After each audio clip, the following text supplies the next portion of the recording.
health problem. English conversation. What health problem did you have? I had measles when I was 18. How did you have that health problem? I thought I catch measles from someone when they cough or sneeze. Was that serious? Not really, but it was unpleasant. I recovered after 10 days staying at home. What were some symptoms of that health problem? I had a cold and fever with a cough and a runny nose. Did you take any medical treatment? No, I didn't. The situation wasn't serious enough to be sent to the hospital then. How could you recover from it? Well, let me see.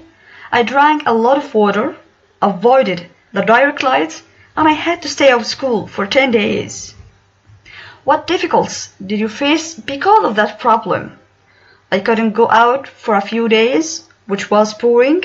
I'm not allowed to play outside, and I felt so bad about it. What do people do to prevent that health problem? By having measles vaccine.